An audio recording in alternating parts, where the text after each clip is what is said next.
Assalamualaikum warahmatullahi wabarakatuh. Perkenalkan, nama saya Vina Nurbaiti. Saya di sini akan menjelaskan mengenai Quran Hadis Surah Al-Ma'un. Al-Ma'un merupakan surah yang diturunkan di Makkiyah dan merupakan surah ke-107 yang turun kepada Rasulullah. Ayat Al-Ma'un terdiri dari 7 ayat. Kata Al-Ma'un yaitu barang-barang yang berguna. Isi kandungan dari surah Al-Ma'un yaitu secara garis besar menggambarkan sifat manusia, yang dimana mereka itu lalai dalam sholatnya, mendustakan agama, serta orang yang mempunyai sifat ria, yaitu melakukan segala sesuatu itu bukan atas mencari ridho Allah, melainkan dia itu mengharapkan pujian dari orang lain.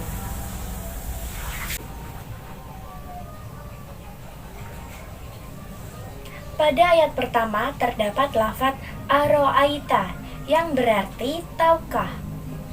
Penggunaan kata tersebut bertujuan untuk menggugah hati pendengar agar membayangkan atau memperhatikan terhadap kandungan pada ayat-ayat tersebut.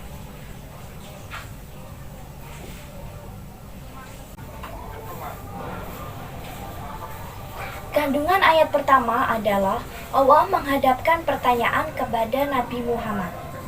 Apakah engkau mengetahui orang yang mendustakan agama? Dan yang dimaksud dengan orang yang mendustakan agama? Pertanyaan ini dijawab pada ayat-ayat selanjutnya. Allah kemudian menjelaskan sebagian dari sifat-sifat orang yang mendustakan agama adalah orang yang membentak anak yatim dan yang datang untuk memohon belas kasihan demi kebutuhan hidup.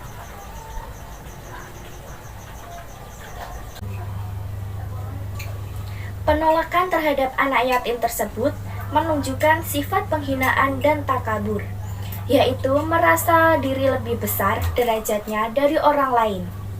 Sifat takabur merupakan sifat tercela yang tidak disukai oleh Allah.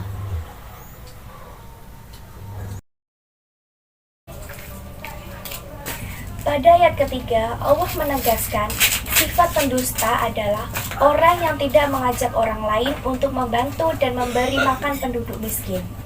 Jika seorang tidak sanggup membantu orang-orang miskin, maka dianjurkan mengajak orang lain membantu orang-orang miskin.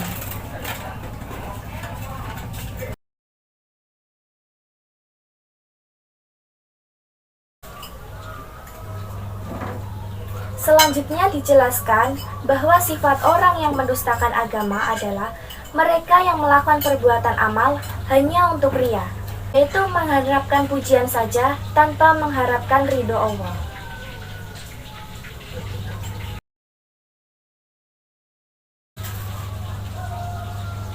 Contoh ria dalam perbuatan adalah sengaja memperbanyak sholat sunnah di hadapan orang-orang agar dikatakan sebagai orang yang soleh.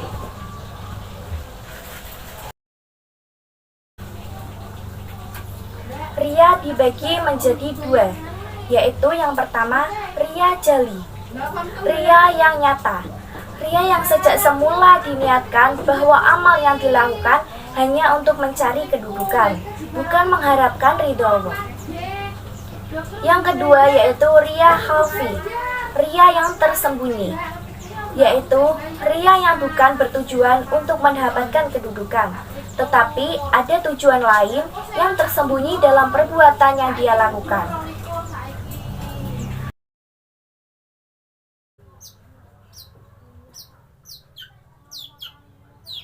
Lalu pada terakhir, Allah menegaskan sikap pendusta agama adalah enggan memberikan bantuan kepada sesama.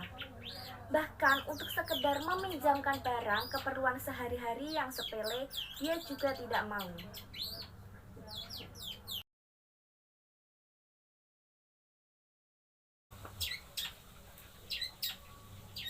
Sikap tersebut menunjukkan keburukan akhlak terhadap orang lain.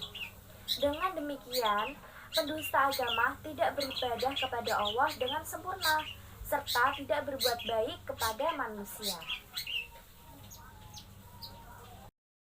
Sekarang coba dengarkan surah dari Al-Ma'un. Semoga kita bisa memahaminya dan bisa mengetahui cara membaca dari surah Al-Ma'un beserta kita bisa mengetahui arti dari surah Al-Ma'un.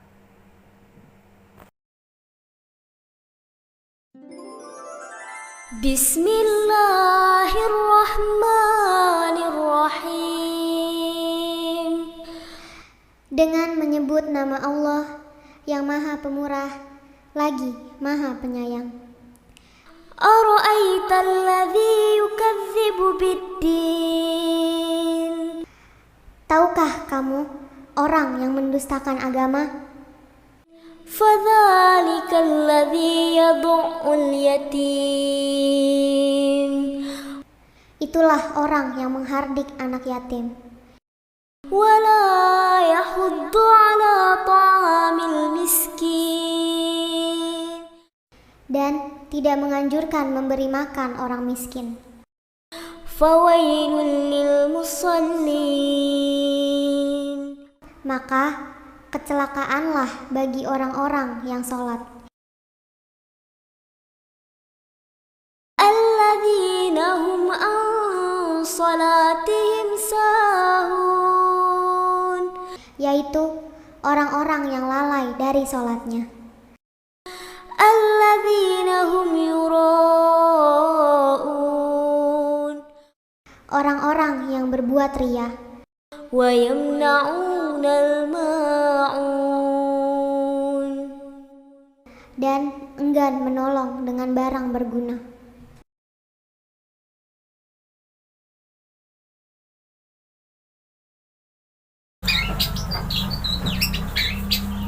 Setelah memahami kandungan tiap ayat, dapat disimpulkan bahwa surah Al-Ma'un menjelaskan ciri-ciri seorang pendusta agama. Yang pertama, menghardik anak yatim. Yang kedua, tidak mengajak sesama untuk membantu orang miskin. Yang ketiga, lalai dalam mengerjakan sholat, bersikap riya dalam beramal, dan tidak meminjamkan barang-barang berguna kepada orang lain yang membutuhkan.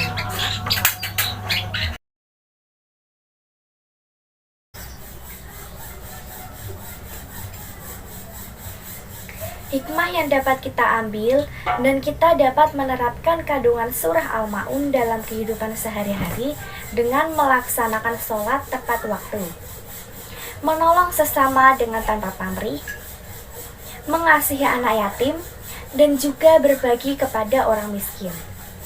Hal terpuji ini tentu dapat kita lakukan sebanyak-banyaknya agar kita senantiasa diberikan pertolongan kepada Allah dan disayang oleh Allah.